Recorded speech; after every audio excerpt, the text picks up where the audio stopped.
Okay, guys, it's time for everybody's favorite game that everybody likes to play. It's a long requested video that I have to do today. This one is called What's in the Box? And I've had a lot of people that have been asking about this one. So, without further ado, I am getting ready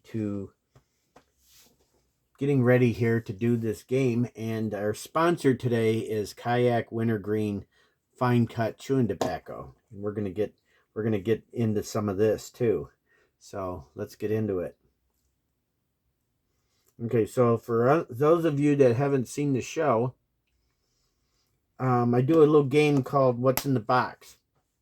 And how this works is that there's 3 boxes, all numbered, and a deck of cards. So we deal the cards out, and if the card that I pick has a 1, 2, or a 3 on it, then we open that box up and we see what's in there. Okay, let me see. Okay, that looks pretty good. So everybody can see the box. So there's at least 3 items in each of these boxes, or at least 1 item in each of these 3 boxes, maybe more, it depends. So let's get into it and play What's in the Box. I know Jim Main and I think Marty and a few other people have been kind of wondering when I'm going to do a What's in the Box. So we're doing it today. So our first card, let me double check, make sure we still are filming. And we are, so that's good. So our first card, let's see what it is. Oh, a number 4. Now 1, 2, 3, and 4. So this card doesn't do us any good. So we don't worry about this card too much. So let's do another card, and it's an 8, as you can see, and that doesn't do us any good because we can't open any boxes with that. But in this game, if we draw 3 jokers, all right, at any point during the game before we open all 3 boxes, then once we get them 3 jokers, we don't open any more boxes. So let's see. Let's cross our fingers here now. See if we get a card that'll open the box up. Let's see. Oh, damn, a joker. Yeah, we can't get any more of those. That's bad. The 4 and the 8 is nothing. We don't have to worry about that. But that joker is a concern of mine. So let's do the next card here, which is a number 3. So we're gonna see what is in box number 3. So what I'm gonna do is I'm gonna slide these over just so we got a little bit more room so we can see what we got in box number 3. Let's open it up and see what's in the box. Okay. We'll move this over. Hopefully you guys can see this real good. And that looks like everything's still going, right? Video's still timing. I didn't run out of film. Okay, so here's the big reveal. Let's see what we got in here. This is kind of interesting. I'm not even sure. Uh-oh. All right. Let me get this paper folded out so we can lay this beautiful thing out and have a good look at it. Now, this is a point that I'd found a long time ago. I was probably about 10 or 12 years old when I found this point. And the story is I have relatives in Tennessee and North Carolina and even into Virginia. And what this is a Capina point. It's a very good example of a Capina point. And as near as I can say, this is probably made out of either Dover chert or Fort Payne. You can see there's little inclusions, little darker patches and waviness going on in it. And what's really unique about these Capinas is that they're kind of twisted. They got a little bit of a bevel to them. I don't know if you can see that in the video, but you can see how it's got a twist. It twists down this way. It's beveled this way. And when you flip it this way, you can see the bevel going down this way. So these are an archaic point, I believe. And they are beveled kind of in the same tradition that a lot of the other beveled points are in the archaic period. And we may actually see some more points that are beveled, but that's the Capina point right there.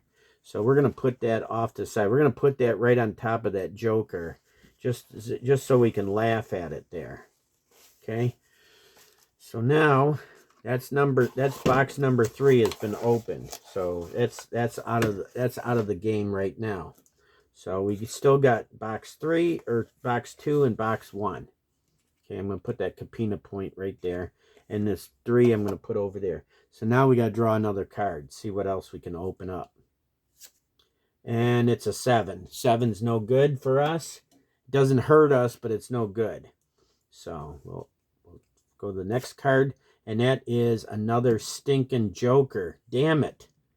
So we got 2 jokers here. So we can't get another joker because we won't be able to open up any of these boxes. So let's hope that one of these next cards is going to be one that can open a box.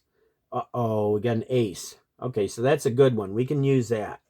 Okay, so I'm going to put these over here, and that is box number 1 because an ace is a number 1. We're going to open up this little guy here and see what this is. I'm going to put this box over here, though, just so I got a little more room. Oh, this is interesting.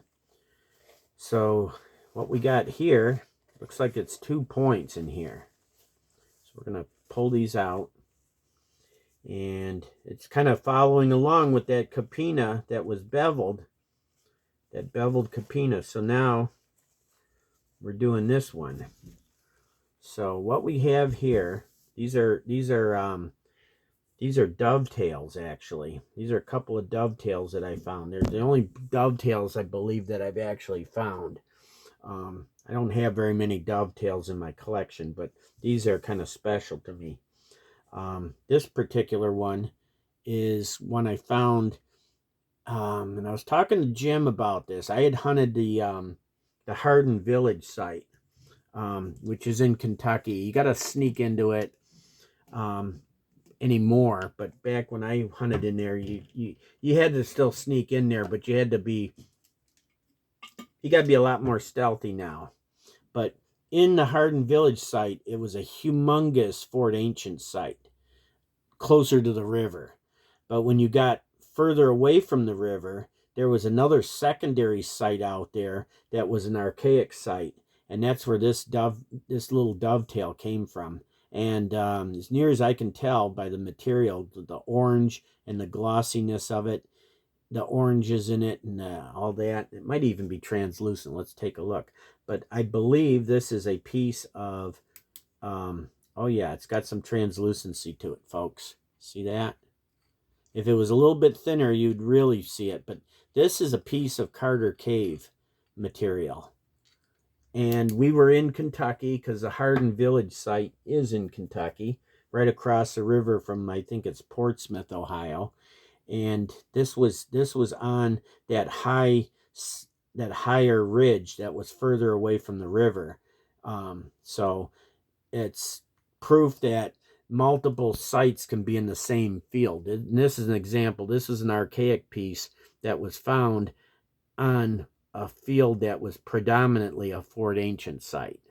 If you have to ask yourself what the Hardin Village or the Hardin site is like, all the land on the Hardin site, it's predominantly Fort Ancient Mississippian culture, but there is some archaic stuff there. I never hunted it enough to really know if there's anything else there like paleo or whatnot. But yeah, that's a beautiful Carter Cave dovetail.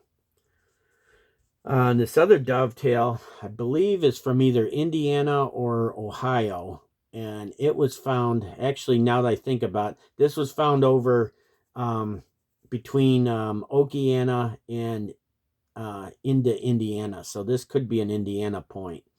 Now that I think about it, there was a field that we used to hunt that had a big, huge, giant ridge top on it, and it had springs and a little stream running in like a little valley down from this big bluff. And this is where I found this dovetail. And I believe by looking at the material, this is probably out of hornstone. It has a couple of fresh breaks. This tip was broke at some point after the point was made, and this little ear was broke off. But aside from that, it's a pretty damn sweet little dovetail.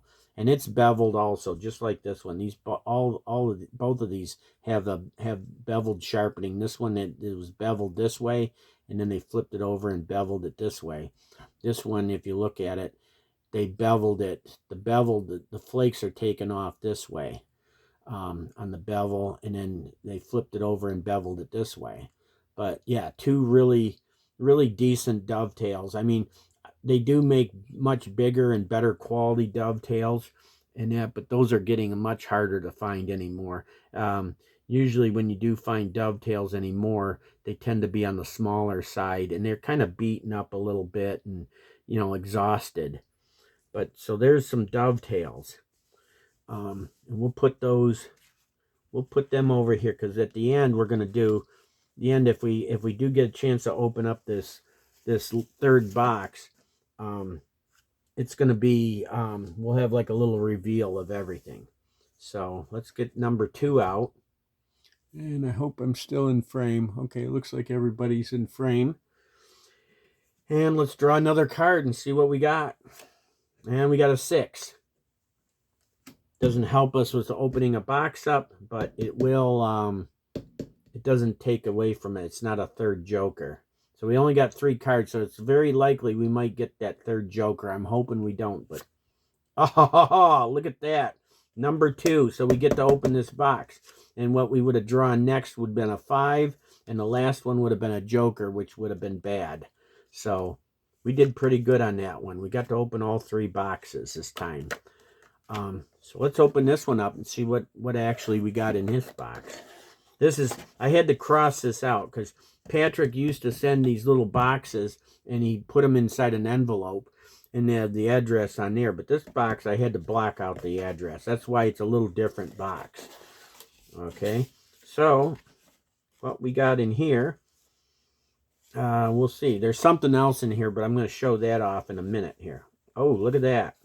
This must be a theme about knives.